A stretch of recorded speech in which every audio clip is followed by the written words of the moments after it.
like, oh, just ask me. All right, we'll stumble through the tour together. I'm filled with useless information. You'll see. You'll see. Every time you guys get on the ship, I have to read this little sheet on mass and things like that. So but that was all dock and pier. All right, at one point, not that long ago, you could boat to church. Right? So you go fishing, boat to church, pray for more fish. And hallelujah, you're going to find a bunch of the island to be built out on piers. I will try. You can't clearly see it, and I'll show it to you. All right. Right-hand side, another roof, the gray silver roof right there. That's the Ketchikan Museum. If the Discovery Center talks about the natural wonders of the rainforest, this place talks about man's endeavors. So we're talking about logging and fishing. All right. It's a small museum, but it's crammed with artifacts. Whole thing's made out of wood. All right. Notice it's hung on the cliff. This whole town is hung on a cliff. It's the steepest town you've ever been in. Okay, the whole town is a stairmaster. All right, I'll show you. Really? I was already counting it out. All right. So we're going to stop here, and if you want to stand up, you can. And look, we're on top of Ketchikan Creek. Okay, the Rainbow Falls is beneath us right now. Salt water. We're following the creek, Ketchikan Creek. By definition, creek has no tributaries. Okay, this empties directly into the ocean right here. Okay, it's kind of a short creek. You see the whole life cycle of salmon in about a mile of creek, so it's convenient for demonstration purposes. We're gonna go over. We're not gonna go over the bridge, but we pass this bridge here. See all the seagulls? Here, I'll talk about that in a minute. This little section here, not now, because I just walked this the other day.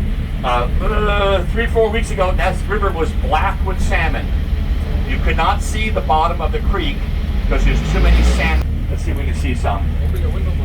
Let's see here. There's one. There's a couple. You mind if I open it? Can you see any of them? Let your eyes focus. Oh boy, it's right at the very, very end of the season here. Anybody see any of them? Oh, there you go.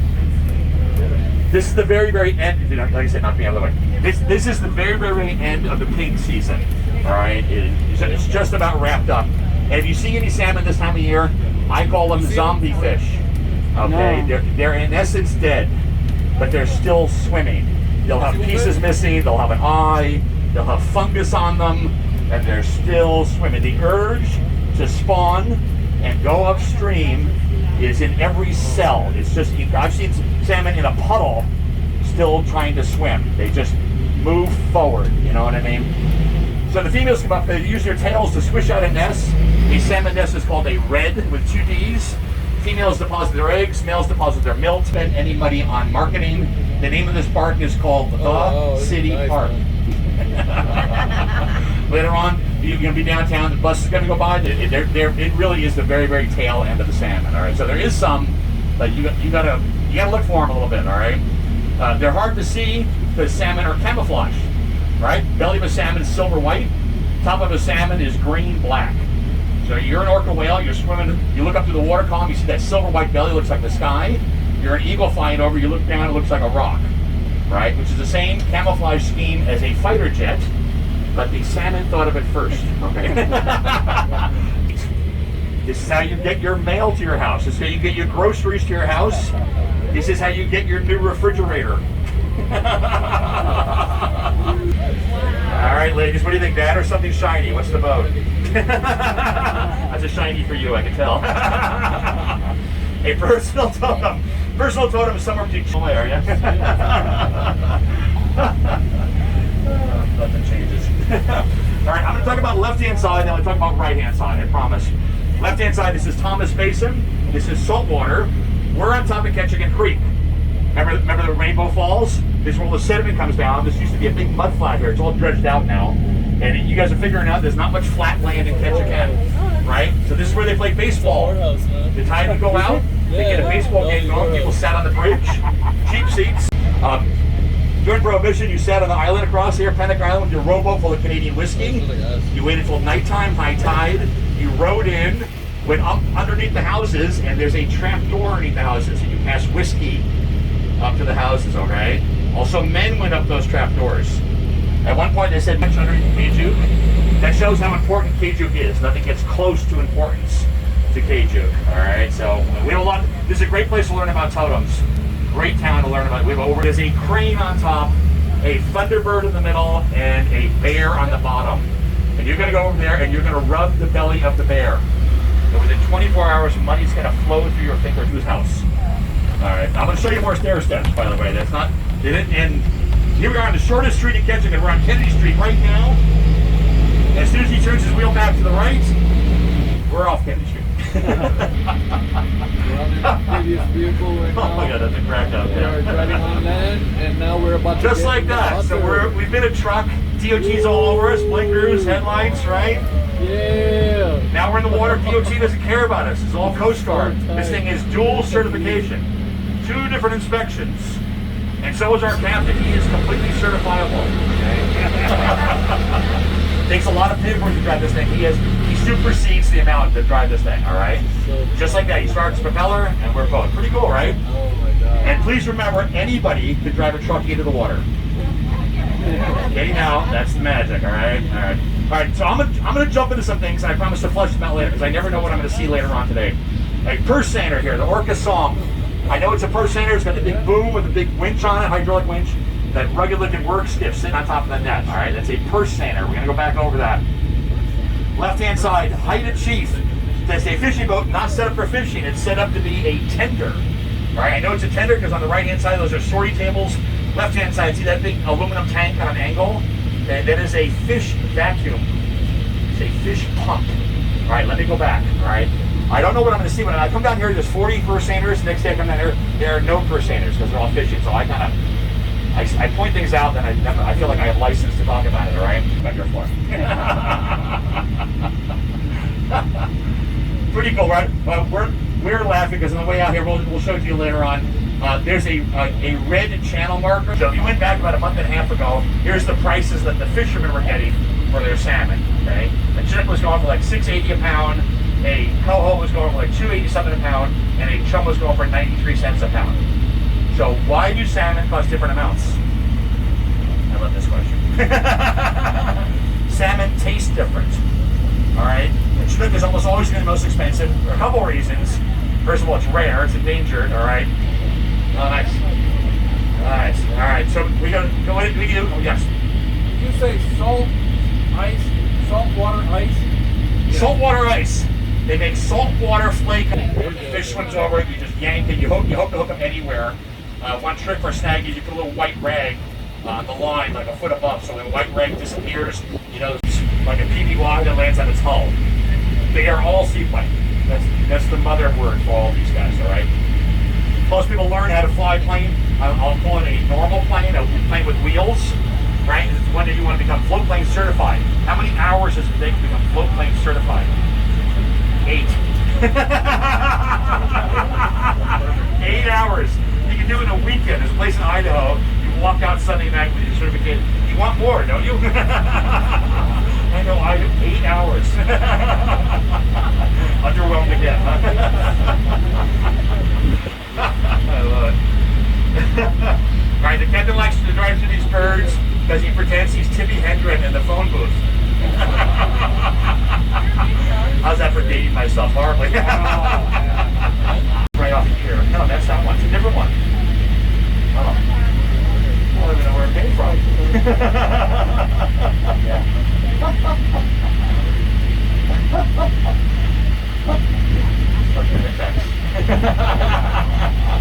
We're going to make a turn out here to the right. Nice shot of downtown. Ketchikan right here. Okay. That mountain right there, that's Deer Mountain. They say if you cannot see the top of Deer Mountain, it's raining. And if you can see the top of Deer Mountain, it's going to rain. Did you guys see the snow up there from the dock? Okay, some of that snow did not melt. There was still patches left over from last winter storm. Okay, so there's a hike up there. It's supposedly a pretty rigorous hike. Okay, so to be very, very self-supportive. They take care of each other. Okay, you have to up there. I mean, it's impressive to me how they do that. Sand is part of the tour. The end of the tour. I want to thank.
should. These are no longer tidy nor whitey. Okay, I'm out. If there's a chance someone's going to see you naked, it's also polite to make sure you're well groomed down there. I get it, Howard. I'm busy.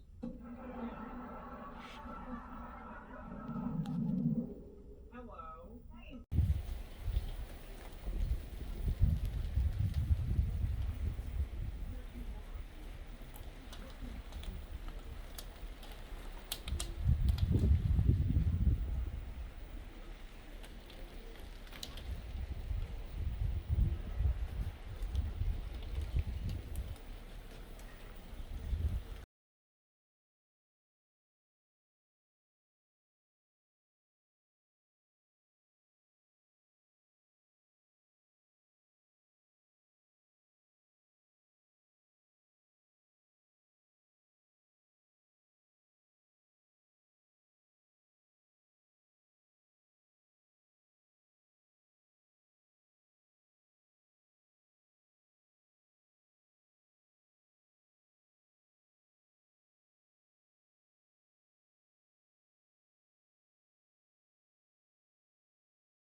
Stay by me, so darling, darling, stay by me.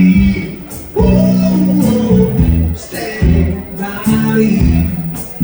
Stand by, stand by me, stand by me.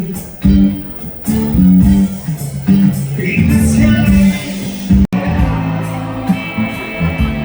so I need.